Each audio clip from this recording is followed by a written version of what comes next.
Jean-Jean qui a eu le prix étrangement polar cette année pour son roman que vous voyez là. Pour Châtiment, je pense que vous pouvez l'applaudir pour ça.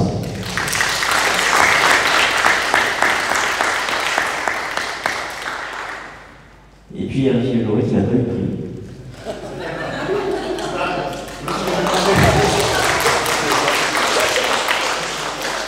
Mais il vous a quand même une chance extraordinaire d'avoir RJ ici, puisque, on peut le dire, c'est l'un des auteurs de noir les plus importants au niveau mondial d'un des livres, et je pèse mes mots aussi.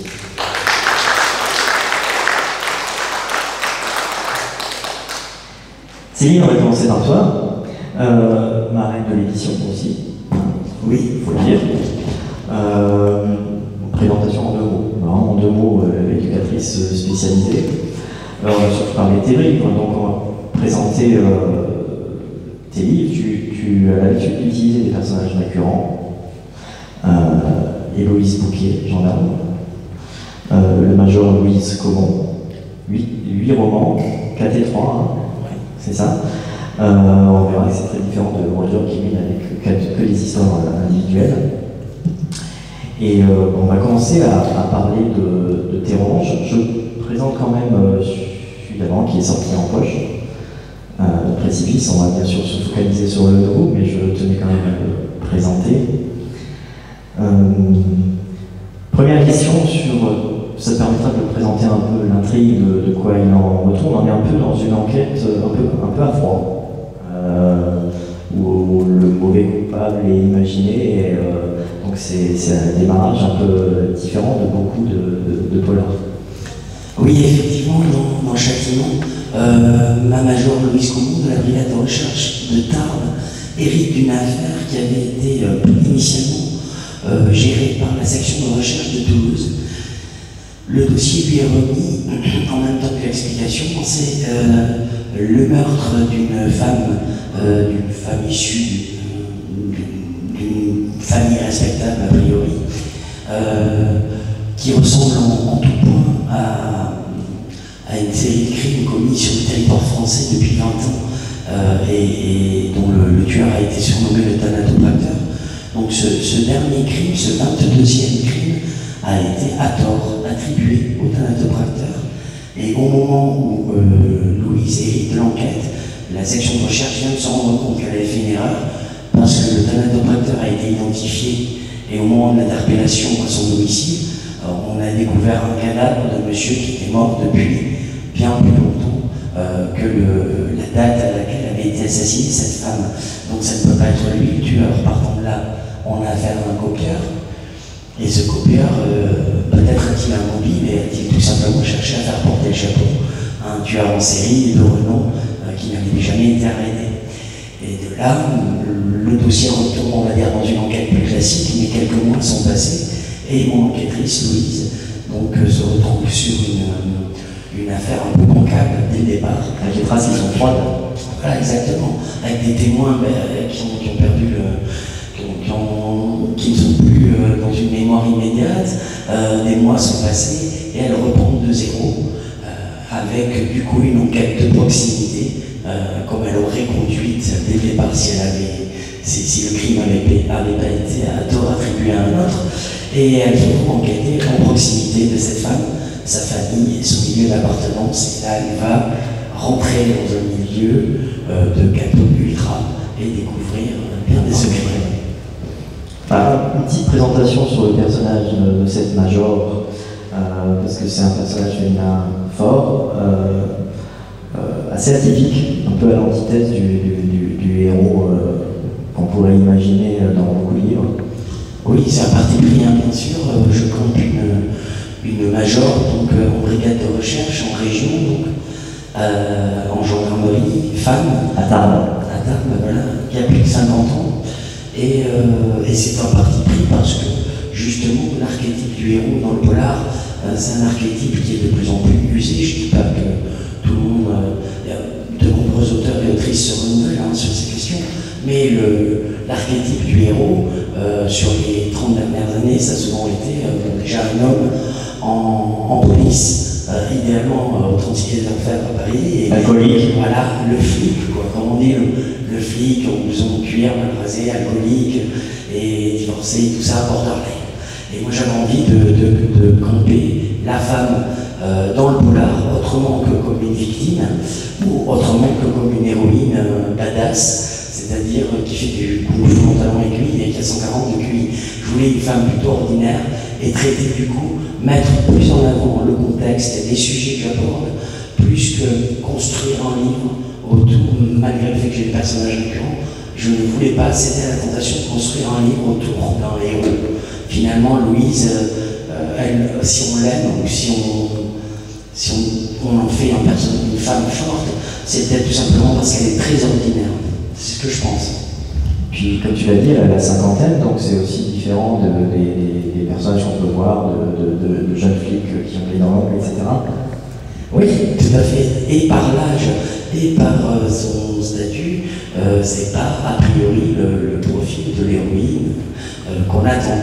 Et pourtant, je pense qu'elle entre en résonance avec beaucoup de lecteurs, parce que finalement, c'est plutôt ça, un enquêteur dans la vraie vie. Tu veux dire que les lecteurs se reconnaissent en partie en elle, en dehors de son métier? En tout cas, c'est moi le pari que je fais. Je pense qu'ils se reconnaissent en dehors de son métier à elle, d'enquêtrice, évidemment, elle est aux prises avec des réalités abominables, mais en dehors de ça, c'est une femme ordinaire, et donc effectivement, elle est aux prises avec le même quotidien que chacun de nous, et elle ne porte pas comme ça tout un panel de qualités survitaminées, survoltées, déjantées, je ne sais trop quoi sur les épaules. Non, c'est une femme comme on peut en croiser dans la rue, quoi.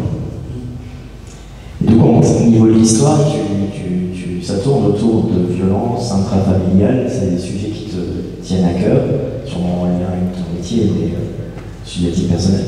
Oui, l'ensemble de mes livres, de toute façon, traite de sujets qui sont, à un moment donné, qui ont été pour moi, ou qui sont une préoccupation. La principale question à laquelle je suis confronté depuis très très très longtemps, et à laquelle évidemment je n'ai pas la réponse, il n'y en a pas qu'une, si tant est qu'il y en a, il n'y en a pas qu'une, c'est la question de l'origine du mal. Comment à un moment donné l'un de nous peut transgresser au point d'enlever la vie, comment l'un de nous peut passer cette ligne blanche. Et donc c'est ce que je viens questionner dans l'ensemble de mes bouquins, c'est-à-dire mes personnages de méchants ou de méchantes sont des personnages vraiment construits en premier. Ils sont la charpente, bien souvent, du reste, de l'enquête, etc. Et dans Châtiment, je ne déroge pas à cette règle, l'origine du mal. Et on voit effectivement qu'elle est aussi, que cette origine-là, dans Châtiment, elle est transgénérationnelle. C'est-à-dire qu'en enquêtant sur un coupable, on va remonter à d'autres coupables. Et on voit comment la mécanique du pire s'enclenche très tôt, parfois, hélas, dans la vie de certains d'entre nous. Et comment, si on n'est pas capable de dénoncer ou de parler de certaines choses, on est souvent amené à les reproduire. Voilà. Je peux pas en dire plus, je suis obligé de parler en paraphrase, mais sinon je vais vous divulguer le contenu, mais c'est un peu ça à dire. Donc la matrice, à quel moment et comment naît la transgression, et à quel moment commence à se définir un profil criminel. Puis il y a les milieux, le milieu dans lequel le livre se passe, le milieu de catholique intégriste. Donc c'est un milieu assez particulier. On a la figure un peu dogmatique, l'autorité que tu creuses aussi de ce côté-là. Oui, parce que là, en l'occurrence, vu le sujet sur les questions de violence et de violence intrafamiliale, il fallait que mes personnages soient empêchés. Il fallait que la parole ne puisse pas circuler. Il fallait que ce que l'on subit ne puisse pas se dire parce que ce n'est pas permis. Et parce qu'on ne dénonce pas certaines choses, parce que c'est interdit par le dogme, en l'occurrence le dogme religieux et l'institution catholique elle-même. Et donc la parole ne pouvant pas circuler, les personnes qui sont victimes de certaines choses sont hélas amenées, en tout cas, il n'y a pas un lien direct de cause à effet, mais elles sont en tout cas exposées au risque de normaliser certaines attitudes et de les reproduire, du coup. Du coup, c'est aussi un travail en dehors de l'écriture, un travail de recherche, de documentation sur ce milieu, pour ce livre, sur les enquêtes, pour ne pas dire de bêtises. Donc je sais que tu travailles beaucoup là-dessus, mais tu veilles aussi à ce que ça ne prenne pas le pas sur l'histoire, que ça ne devienne pas trop pesant. Oui, l'idée, c'est de pouvoir définir une enquête qui soit crédible et de ne pas sortir trop des clous dans les questions de procédure, le cadre dans lequel interviennent les enquêteurs. Mais ce n'est pas pour autant que le lecteur doit être soumis à une lecture technique du code de procédure pénale. Ça serait totalement insoutenable. Donc l'idée, c'est que ce soit fluide, mais que je ne raconte pas trop de conneries pour qui travaille dans le milieu. Et voilà, donc je suis quand même aussi relu par des gens du métier qui peuvent éventuellement me retoquer sur des questions de procédure, des choses comme ça. Voilà.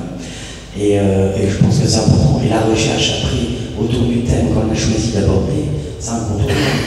C'est absolument incontournable. Si on veut, d'abord, enfin, ça c'est mon processus à moi, j'ai besoin de trouver à mes propres yeux une légitimité. Et pour ça, il faut que j'ai abordé sérieusement un sujet, que j'ai lu des choses contradictoires, différentes, de sources diverses, pour pouvoir me faire ma propre idée d'un milieu, là en l'occurrence c'est le milieu catho-ultra, et donc oui, ça demande ce travail de recherche, et je pense que c'est incontournable pour un auteur de polar aujourd'hui, quand il s'empare de questions de société. Et du coup, ça prend quoi? Quel temps ça prend dans ton processus d'écriture? Tes tables de recherche, ça se fait uniquement avant, ça se fait pendant? Les deux. Beaucoup avant, quand je me sens à peu près légitime pour démarrer, ben je démarre, et puis il y a toujours à un moment donné un besoin de précision en cours d'écriture qui va demander de retourner un petit peu faire de la recherche. Donc c'est les deux en fait. Et après, ben, il y a des sujets qui ont été plus, comment dirais-je, plus étudiés que d'autres et pour lesquels les sources sont plus évidentes. Là, sur le catho-ultra, pour aller vraiment se sourcer, c'est-à-dire pas aller chercher ce que les gens disent de ça, ou les gens au sens le commun des mortels. Non, aller chercher, pourquoi pas idéalement, des sources même internes. Alors là, c'est plus compliqué, effectivement, et il m'a fallu pas mal de recherches et de grattage pour arriver à extraire des vrais documents de vraies écoles privées catholiques. Et quand je dis privées, c'est hors contrat de l'État, bien sûr. Et d'arriver à trouver des éléments factuels qui viennent aussi nourrir effectivement mon regard sur ce type d'établissement. C'est pas ton premier roman où tu mets aussi en avant le concept de croyance? C'est vrai, on me l'a fait remarquer. Tu n'avais pas remarqué tout seul? On me l'a fait rapidement remarquer et en y réfléchissant effectivement à la question de la croyance, de ce qui fait communauté aussi du coup. Et enfermement, communauté, croyance, pensée unique en fait. Et je trouve ça assez fascinant, ces milieux clos, quels qu'ils soient, dans lesquels les uns et les autres s'auto-légitiment en permanence autour d'une croyance ou d'une idéologie fondatrice et qui circulent dans ce milieu clos comme des poissons rouges dans un aquarium sans aucune contradiction et recherche de contradiction avec l'extérieur. Mais je trouve ça glaçant. Donc ça peut donner lieu à beaucoup de livres et à beaucoup de toiles de fond.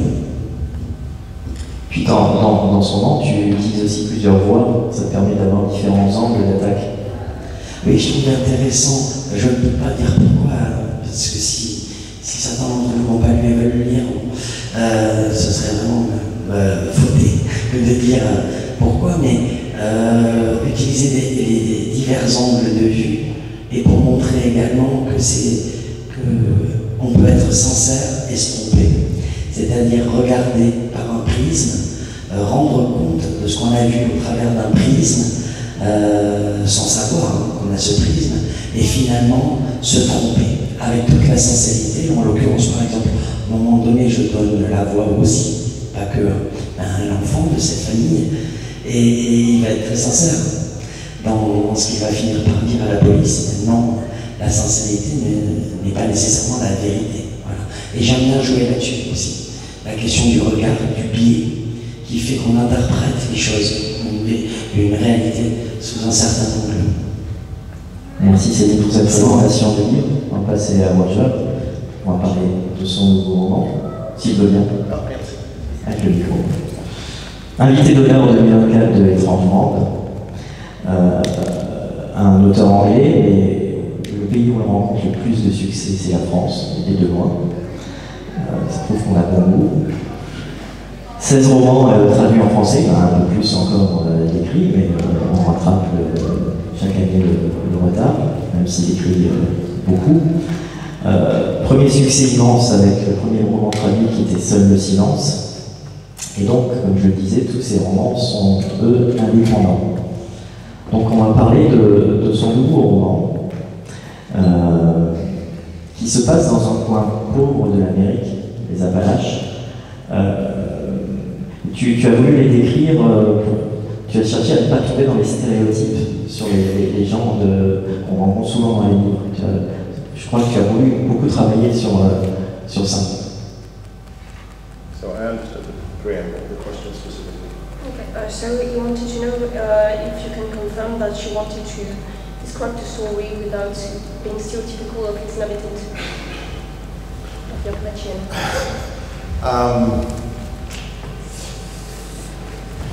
Je suis anglais, je suis désolé. Je ne peux pas foncer comme un monde parce que je suis un peu débile. J'ai une traductrice pour les réponses. Patience avec moi, s'il vous plaît. Yes. Oui,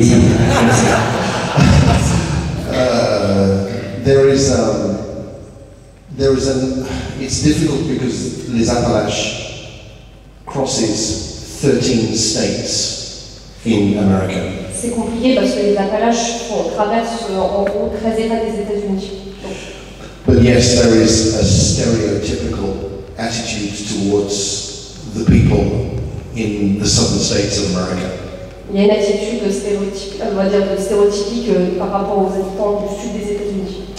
But I wanted to return to Georgia again after Seul le silence. Mais j'ai voulu retourner en Géorgie après Seul le silence. Because I spent a considerable time there, and it's an area of America that I have a great affinity for. I love it very much. J'ai passé beaucoup de temps et c'est une zone des États-Unis pour laquelle j'ai une grande appétence.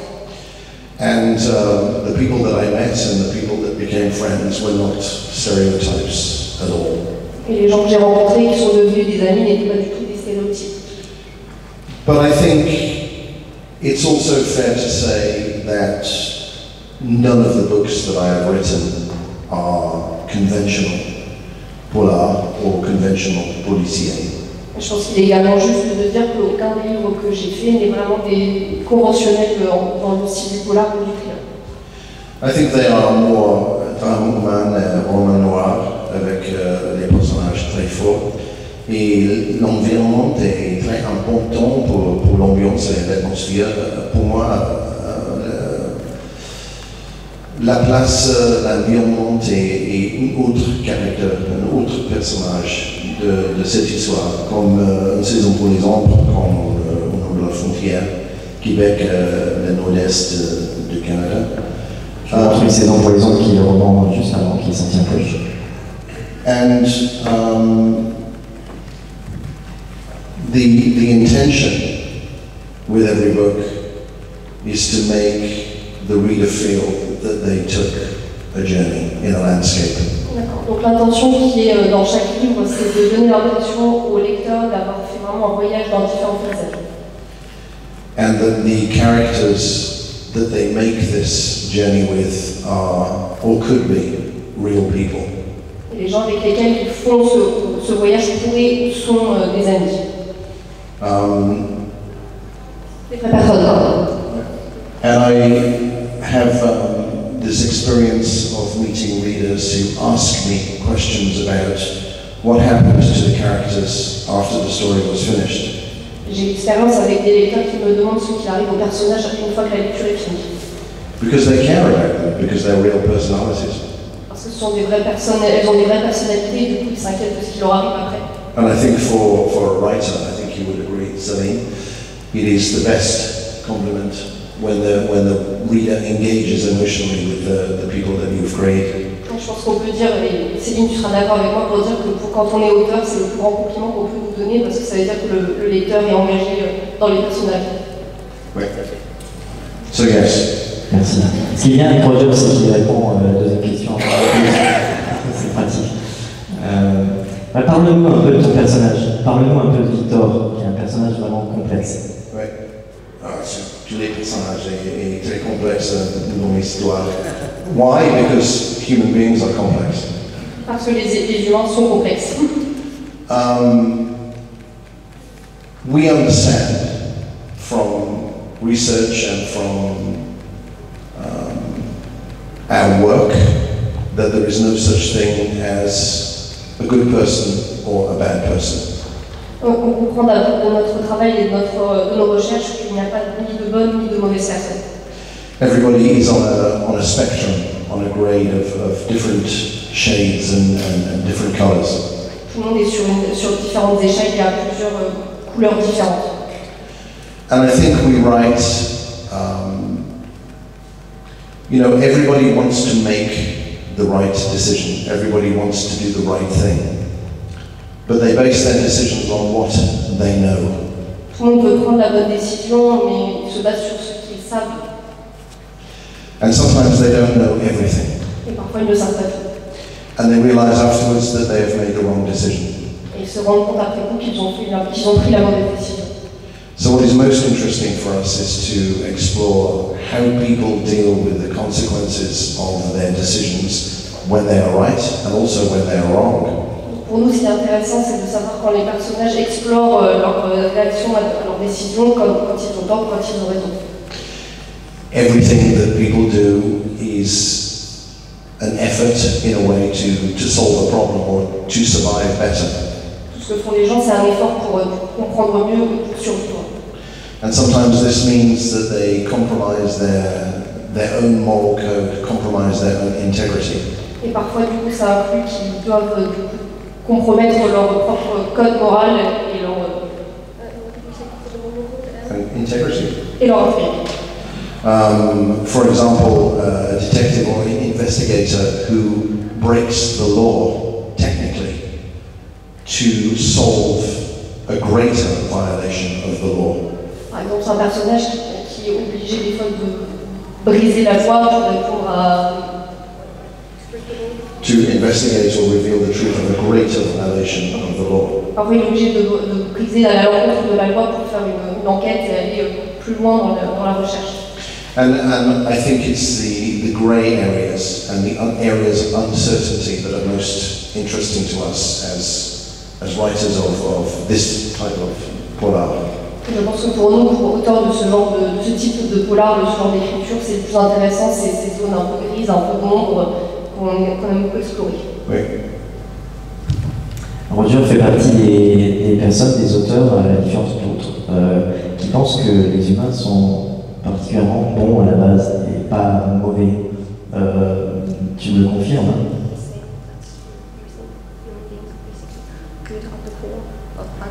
Yeah. Can you confirm? Oui. I did, for many books I have researched, interviewed, studied some of the worst criminals and some of the worst human beings you can imagine. Pour certains des livres, du coup, j'ai fait des recherches sur les pires criminels, les pires humains qu'on puisse imaginer. I have spent time with, police in the UK, in France, in America, with the FBI, with people from the CIA. J'ai passé du temps avec la police du Royaume-Uni, de France, des États-Unis, la CIA, le FBI. And people often ask me if writing about the worst human beings makes you pessimistic or negative about humanity. Et les gens me demandent souvent si le fait d'écrire sur les personnes les plus horribles qui soient me rend pessimiste ou me met dans un mauvais état d'esprit. It makes me optimistic. Et ça me rend optimiste. Because you realize very quickly that the truly dangerous individuals in society are a very, very, very tiny percentage. Et ça me rassure parce qu'on voit que les personnes du coup, les plus dangereuses de la société ne représentent en fin de compte qu'un petit pourcentage de cette société. You know, even people who do bad things, it's often a mistake, an error of judgment, or because they were dealing with a situation that they had no understanding of. En gros, la plupart du temps, les gens qui prennent des mauvaises décisions parce qu'ils ont fait des erreurs de jugement, des erreurs, et ils n'ont pas forcément pris la bonne décision. They didn't do it with a malicious or wicked, cruel intention. L'intention n'était pas forcément mauvaise à la base. The truly dangerous people who do things with that cruel or vicious intention are very rare. Les gens qui commettent ces crimes avec des intentions malfaisantes et vicieuses sont très rares. Most people are good and kind and decent and honest and hardworking. La plupart des gens sont des êtres humains décents, pleins de bonne volonté, qui travaillent dur et qui sont de bonnes personnes au fond. They want to be happy and they want other people to be happy. Ils veulent être heureux et que d'autres soient heureux. Perhaps 1% or 2% of the population are the opposite. Peut-être que seulement 1 ou 2% de la population sont à l'opposé de ça. But they're also the most interesting. Mais c'est également les plus intéressants. Si on revient sur l'enquête de ce livre, elle se passe dans les années 90, tu peux me confirmer que c'était d'une époque très différente, où enquêter était très différent. So it's a very different investigation because of the time period. Tu devais faire les yeux dans les yeux. I don't want to write books with any technology. Any technology. Je ne peux pas écrire des livres qui en comportent n'importe quelle technologie. So no computers, no internet, no cell phones. Pas d'internet, pas d'ordinateur, pas de smartphone. Why? So that people have to talk to each other. Je fais ça pour que les personnes aient à se parler. And so if they want to interview somebody, they have to make a journey, they have to cross a landscape. Donc s'ils veulent par exemple faire une enquête et interviewer quelqu'un, ils doivent faire le chemin eux-mêmes et faire le voyage. And this gives you time to understand and engage with the character. Et ça donne du temps pour vraiment s'engager avec le personnage et pour prendre le temps avec lui. Je n'ai créé pas un épisode des experts. I met a journalist from Voix du Nord some years ago. J'ai rencontré un journaliste de La Voix du Nord il y a quelques années. Yes, no, not for years. 10 years. Il y a 10 ans. And he said I write thrillers, but in slow motion. Et il dit que j'écris des thrillers, mais du coup en slow motion, en peu de temps. Which I think was a really good description of the kind of stories that I write.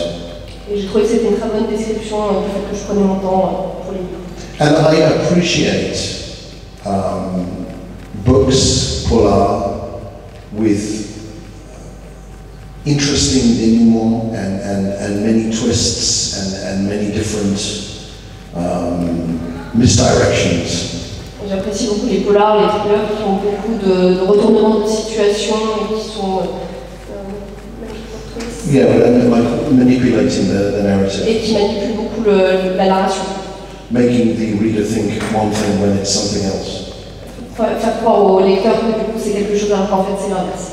But unfortunately, I am not smart enough to write this kind of book. Malheureusement, je ne suis pas assez intelligent pour écrire ce genre de livre. C'est bien, il est encore en train de spoiler une de mes questions d'après. Okay, ask the question anyway. On peut dire, tu es d'accord si on dit que la notion de famille est centrale dans son roman? Oui. Dans beaucoup de romans d'ailleurs, mais celui-là particulièrement. The importance of the family. Yeah, In all of them? Wait. And writing about families is the most fiction that I write. Écrire à propos de la famille, c'est le plus de fiction que ce que je produis. Because it's a subject that I have no personal experience of. C'est un sujet sur lequel je n'ai aucune expérience personnelle. My father, perhaps with a premonition, departed before I was born. Mon père, peut-être par prémonition, est parti avant jeunesse. He knew there was going to be trouble. Il savait que j'allais devenir des problèmes. So I have no idea who he is or his name. Donc je ne sais pas du tout qui il est, ni même son nom. And then my mother died when I was 7. Et ma mère est morte quand j'avais 7 ans. And so I spent 9 years in Trana and Orphelina. Donc j'ai passé 9 ans dans des internats, dans des orphelinats. And my mother was an only child, enfant unique. Pas d'oncle, pas de tante, pas de cousin, pas de famille. So when I write about family, it is an invention. Donc quand j'écris à propos de la famille, c'est vraiment une pure invention. But I do have a brother. Mais j'ai un frère. And it's interesting because we were separated when we were children. C'est intéressant parce qu'on a été séparés quand nous étions enfants. And we did not see each other for 5 or 6 years. Et on ne s'est pas vus pendant 5 ou 6 ans. And then we saw each other for maybe 1 year. On s'est vus régulièrement. Yeah, in the same place. Donc on s'est vus régulièrement pendant un an. And then again we went in different directions and we did not speak to each other or see each other for 15 years. Et ensuite on a pris des chemins différents et on ne s'est plus parlé pendant 15 ans. And I had no idea where he was and he didn't know where I was. Et j'avais aucune idée de là où il se situait et il pareil pour moi. And he found me because he saw my first book, Papillon de Nuit, in a supermarket. Et il m'a vu parce qu'il a vu mon premier livre publié dans un supermarché. And he wrote to my publisher and told my publisher, my editor, that he was my brother and gave his contact details. Et du coup, il a pris les informations de l'éditeur, il lui a écrit et il a donné ses informations de contact. And my editor telephoned me and said, I have this crazy guy, really crazy person who is pretending to be your brother. Et mon éditeur m'a dit, écoute, j'ai ce gars vraiment cinglé qui me dit qui est ton frère. And I said, no, it's actually my brother. I just haven't spoken to him for 15 years. Et j'ai dit que non, c'était vraiment mon frère, mais que je ne lui ai pas parlé pendant 15 ans. And it wasn't until I was halfway through this book that I realized I was writing about 2 brothers who didn't speak to each other for more than 10 years. Et du coup, il m'a fallu arriver à la moitié de l'écriture du roman pour me rendre compte que j'écrivais sur 2 frères qui ne s'étaient pas parlé depuis Yeah. qui ne s'étaient pas parlé depuis 10 ans. That's how stupid I am. C'est pour dire à quel point je suis stupide. But I think, you know, when you write about personalities and when you write about characters, it's difficult to escape from your own biography. Je pense que ce qui est dur, c'est que quand on écrit des personnages, on a du mal à échapper à notre propre biographie. Like when somebody in a book loses somebody, and it's supposed to be very traumatic and very upsetting. You think about experiences in your own life where you've had similar emotions and you write from that viewpoint. Par exemple, quand on perd quelqu'un et que c'est un événement assez traumatique, on se base là-dessus et on parle de ce sentiment pour... Yeah. Well, You write from your experience. you can't help it, it's inevitable. Donc c'est inévitable, on parle de cette expérience pour écrire la suite. If you want to engage with people on an emotional level, you have to write with an emotional viewpoint. Si on veut que les lecteurs soient engagés, il faut écrire avec un point de vue émotionnel. Merci. Je peux passer le micro, Céline. On va parler. On est là pour parler roman noir, thriller. Le titre de la table ronde, c'est Quand le polar rime avec le noir. C'est quoi ta définition, toi, du polar, du roman noir? Parce que chacun a la sienne, il y en a des milliers. C'est quoi la tienne?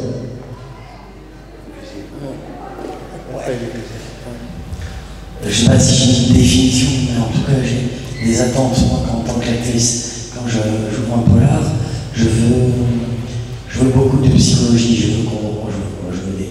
Bon, ça a déjà été longtemps évoqué et déjà dit, mais j'ai besoin de rencontrer des gens qui pourraient exister. Et j'ai surtout, c'est d'ailleurs pour ça que les archétypes des héros, des machins, des super flics, aucun intérêt pour moi. J'ai besoin de rencontrer des gens plutôt vrais dans les polars. Donc beaucoup de psychologie et d'humanité et un vrai contexte qui va rentrer, qui va faire une vraie toile de fond, qui va donner du champ, de la profondeur, voilà. Et un sujet, alors quel qu'il soit, un sujet dont l'auteur sait s'emparer et qui va être un sujet à la fois traité, mais un sujet aussi prétexte au reste, qui va nous permettre, c'est-à-dire qu'au-delà de l'enquête policière, elle compte parce que Si on en écrit une, il faut qu'elle tienne la route. Moi, je supporte pas non plus le lapin qui sort du chapeau à la fin. J'ai besoin que ce soit cohérent. Si on écrit une enquête, il faut qu'elle soit cohérente. Mais elle ne doit pas prendre la place du reste. C'est juste un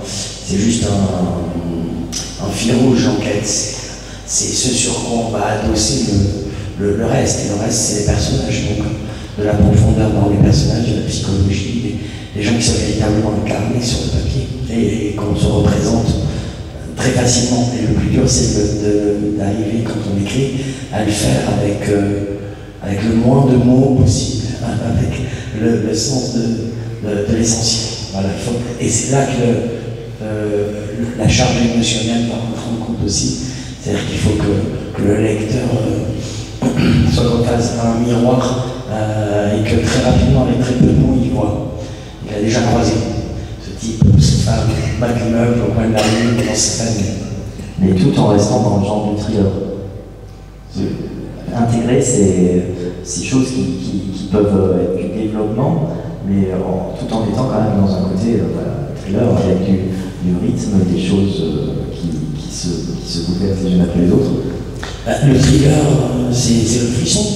En français, c'est créer du frisson, c'est faire frissonner. Donc, quel que soit le rythme que l'on choisit, qu'il soit un rythme trépidant, qu'il soit un rythme plus lent, ça arrivait à créer de la peur, de la crainte, de l'effroi chez le lecteur.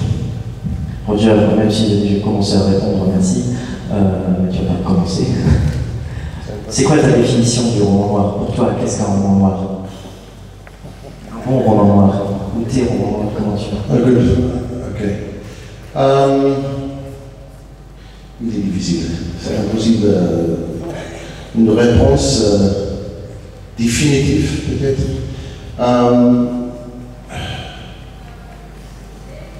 An ordinary human being in an extraordinary situation. Un être humain ordinaire dans une situation extraordinaire. Bien résumé. Which. Oh, ok. Comme un film Hitchcock. Comme ça. Lincoln, Nord Express, comme ça. But, the extraordinary situation takes an ordinary individual into the darker spectrum of the human condition and human psychology. Donc cette situation extraordinaire, elle prend une personne ordinaire et elle la met dans un contexte de sombre et d'extraordinaire sombre. I think, from my own experiences, that the best polar make me uncomfortable. Dans ma propre expérience, le meilleur polar me met mal à l'aise.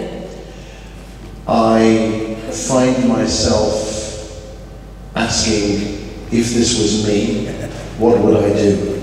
Et j'entends me demander si c'était moi, qu'est-ce que je ferais? And feeling anxiety. Et me sentir très anxieux. I think we read horror and we read thrillers to experience fearful emotions while we are still safe. Je pense qu'on lit de l'horreur et du thriller pour expérimenter des sentiments de peur tout en étant en sécurité.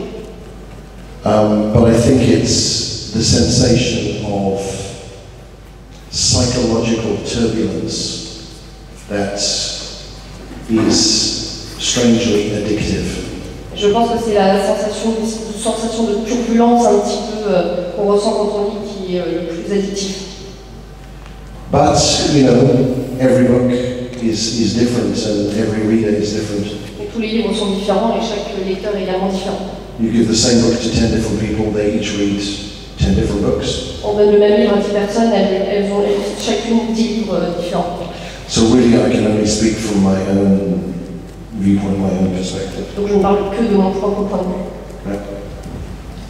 Et aussi la partie pour tous les deux, ce n'est pas le cas de tous les auteurs, d'intégrer du réalisme, de choses qui sont existantes, avec une véritable fiction autour. C'est d'arriver à trouver l'équilibre entre ce qui est vrai, ce qui est la fiction. Merci. Madame la Reine. Oui, mais en fait, oui et non, en fait, non, parce que moi j'ai l'impression que dans Châtiment, j'invente une histoire, évidemment. Mais cette histoire, elle pourrait être vraie. Donc, oui, t'as des auteurs qui vont pas se baser sur des faits d'actualité, sur des choses qui se passent réellement, qui vont complètement inventer une histoire totalement du coup imaginaire. Oui. C'est dans votre cas tous les deux.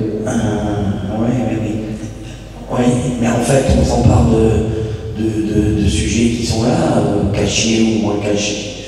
Et on extrapole, on invente une histoire, mais elle pourrait avoir lieu, même si elle n'a pas eu lieu, elle pourrait avoir lieu. Alors, on est sur, c'est ça le réalisme. C'est pas, je sais pas, il n'y a pas un autre mot. Le réalisme, c'est le fait de s'emparer d'un sujet, d'un contexte, de personnes, etc. Bref, et d'inventer une histoire qui soit crédible. Ce n'est pas, comment dire, ne traiter que du réel au sens où les choses se sont véritablement passées. Non, c'est prendre, extrapoler, imaginer, inventer. Amen. So is it difficult to find a dividing line between fiction and reality? I think my approach is to make the fiction feel as real as possible. Mon approche, je pense, c'est de faire que la fiction ait le sentiment d'être le plus réel possible. I think many of the books I've written are based on research of real social and historical events. Je pense que la plupart beaucoup de mes livres sont basés sur une vraie recherche et de faits qui se sont real facts. Yeah. De faits réels. You know, histories of the CIA, the FBI, the Mafia, the Vietnam War. Les histoires voilà, de la CIA, du FBI, de la guerre du Vietnam, entre autres. Pour ceux qui ne connaissent pas Roger, tous ces livres se passent aux États-Unis et en fait tous ces livres sont peinture des États-Unis. Really, the kind of dark facets and the dark episodes of American history, and there's no shortage of them. C'est vraiment les facettes sombres et les épisodes sombres de l'histoire américaine et on n'en manque absolument pas. And this is the kind of book I like to read, and I've always enjoyed this kind of literature. C'est le genre de livre que j'aime déjà beaucoup lire moi-même, j'ai toujours apprécié ce genre de littérature. Where you really feel as though the things that are happening in the book could have happened in real life. Quand on lit et qu'on sent que les choses qu'on lit auraient pu se passer dans la vraie vie. And you know, sometimes I know that it would be the same for Celine. We are asked to give advice to people who want to write. Je sais que pour Céline, c'est pareil, on nous demande de donner des conseils pour les gens qui voudraient écrire. And you know, I often say the worst book that you could write is the one that you think other people will enjoy. Et je pense que le pire livre qu'on pourrait écrire, c'est celui qu'on penserait que d'autres gens pourraient apprécier. And the best book you could write is the one that you would like to read yourself. Et le meilleur livre, c'est celui qu'on aimerait lire soi-même. I am trying to write a book that is compelling and interesting. J'essaie d'écrire un livre qui soit vraiment attirant et facile à lire. A book that feels like you're making a journey with real people. Un livre où on sent qu'on fait un voyage avec des vraies personnes. But written in such a way that you don't want the journey to end. Et réel dans le sens où on ne veut vraiment pas que le voyage se termine. You want to know what happens, but you don't want to get there. You don't want to arrive at the destination. On veut savoir ce qui se passe, mais on n'a pas envie d'arriver au bout du chemin. And I keep trying to write a book like this, and it's impossible. Je continue d'essayer d'écrire ce genre de livre, mais c'est impossible. And I think if we wrote a book that we thought was perfect, we would stop and do something else. Et je pense que si on arrivait à écrire un livre qu'on trouvait parfait, on s'arrêterait tout simplement. It's a constant challenge of ourselves. C'est un défi permanent pour nous-mêmes. So I want to disturb people. I want to make people uncomfortable. J'aime beaucoup faire que les gens se sentent dérangés et soient mal à l'aise. Because this is what I enjoy when I read good literature. Parce que c'est ce que j'aime ressentir quand moi je lis de la bonne littérature. In many genres. Dans divers genres. But I think defining specifically what is a polar it's a very difficult question. Je pense que d'essayer de décrire précisément ce qu'est un polar est une question très compliquée. Et du coup, pour rendre les lecteurs inconfortables, on a à peine ébauché ça, mais c'est primordial, il y a l'atmosphère. Il faut arriver à développer une atmosphère. Sans atmosphère, le livre tombe à plat. Et c'est vraiment un challenge, ça. Oui, alors, évidemment, ça fait écho direct à un livre que j'ai lu récemment, dont je dirai le titre et le nom, puisqu'on est pour moi, du coup, dans ce qui a été raté, finalement, cette question d'atmosphère. L'intrigue est bien, les personnages sont pas trop mal, et il n'y a pas d'atmosphère. Et ça, c'est terrible, parce que du coup, on n'est pas immergé. L'atmosphère, c'est ce qui fait qu'à un moment donné, on n'est pas en train de lire un livre, on est dans les pages du livre, on est en train d'avancer avec ce type dans cette forêt sombre. Bon, c'est hyper caricatural ce que je dis, mais voilà, au milieu de cette brume et qu'on entend, on essaie d'interpréter des sons, on a en danger, je sais pas. C'est ça qui va créer le fait qu'on y est. On va presque sentir les odeurs, ou entendre le craquement de la branche, alors qu'on devrait être hyper discret. Enfin voilà, c'est ça qui fait qu'on y est et qu'on a la trouille ou qu'on est mal à l'aise selon les scènes, le contexte, mais c'est cette atmosphère-là. Donc effectivement, il faut qu'il y ait un petit peu de ce que moi j'appelle la vraie toile de fond. Bon, pour ce qui me concerne, il y a beaucoup de sud-ouest dans mes livres. Il y a la montagne qui est très présente. Mais l'atmosphère, c'est pas seulement le paysage, c'est aussi une atmosphère. On peut donner une atmosphère dans une scène qui passe dans une cuisine, avec un échange entre 4 personnes et très peu de descriptions sur cette cuisine. Mais il y aura une atmosphère pesante ou de non-dit, où on va être mal à l'aise en tant que lecteur parce qu'on va presque ressentir ce qui ne se voit pas, ce qui ne s'entend pas, ce qui ne se dit pas, mais qui est très présent. C'est ça l'atmosphère. C'est tout ce qu'on ne peut pas nommer et qu'on ressent quand on est quelque part. Et il faut nous qu'on le nomme pour le faire ressentir au lecteur. Voilà. When I talk about making people uncomfortable, I don't necessarily mean to make them feel traumatized or upset. Quand je parle de rendre les gens mal à l'aise, je ne veux pas forcément les rendre, les énerver, leur causer des mauvais sentiments ou juste les traumatiser. One of the primary elements of any polar is a sense of tension. Un des éléments primaires de tout roman polar, c'est vraiment la sensation de tension. And real tension is created by giving the reader someone that they can emotionally engage with. Pour créer vraiment un sentiment de tension, il faut donner au lecteur quelque chose qui permet de vraiment s'accrocher à un personnage auquel on arrive à s'identifier. So it's not just a matter of wondering what will happen next. C'est pas juste le sentiment de se demander qu'est-ce qui va se passer ensuite. It's carrying what happens next to the person that you are emotionally connected to. C'est vraiment de transmettre ça à la personne à laquelle on est connecté émotionnellement. And different readers will connect with different characters. Et différents lecteurs vont connecter avec différents personnages. I think a great book in any genre is a psychological and emotional experience. Je pense qu'un bon livre dans n'importe quel genre, c'est vraiment quelque chose qui nous permet d'avoir un investissement émotionnel et psychologique. I think the primary purpose of good literature is not to entertain. Je pense que le but principal d'une bonne littérature n'est pas d'abord de divertir, but to evoke an emotion in the reader. Mais de faire sentir une émotion au lecteur. And you know, it is not important to me whether people remember my name. C'est pas important pour moi que les gens se souviennent de mon nom. People have been calling me Elroy for 15 years. Ça fait 15 ans que les gens m'appellent Elroy. And in the newspaper this morning, I am now called Robert. Et dans le journal ce matin, on m'appelait Robert. Oui. C'est pas important.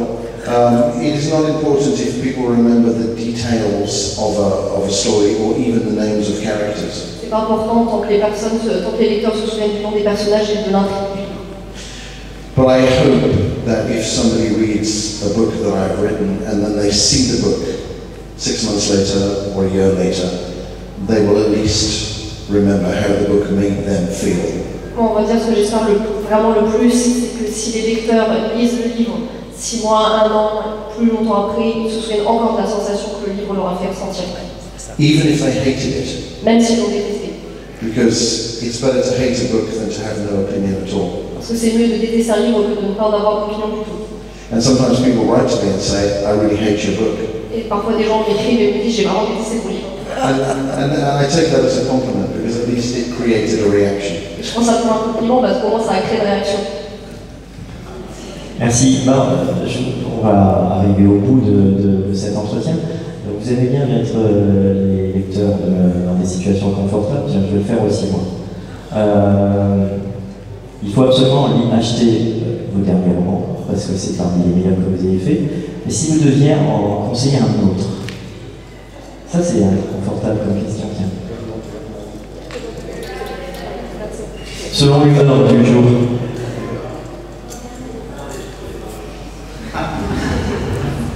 N'importe lequel. Oh. Un des tiens. Un des miens. Un des tiens. Ah d'accord. Hein. Un des tiens. C'est pas rigolo. Bah tous, non. Non, je crois que si je devais faire écho à ce qui me revient le plus souvent, je dirais le cheptel parce qu'il revient dans beaucoup de bouches. C'est loin d'être un livre parfait, hein, je l'ai relu récemment.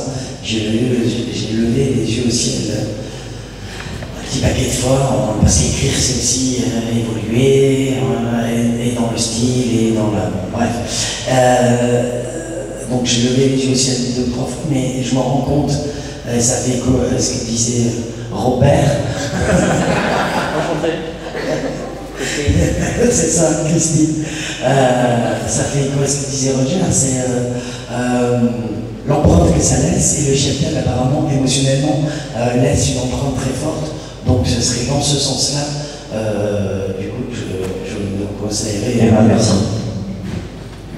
Je pense peut-être si la première fois pour le lecteur Solution, c'est un bon choix. Il est le 5e, on l'a aimé le premier en français. Il est un grand succès ici. Oui. Et si vous aimez le style d'écriture de ce livre, je pense que vous aimez tout. Oui. Oui. Oui, c'est simple. Merci beaucoup tous les deux. Merci à vous.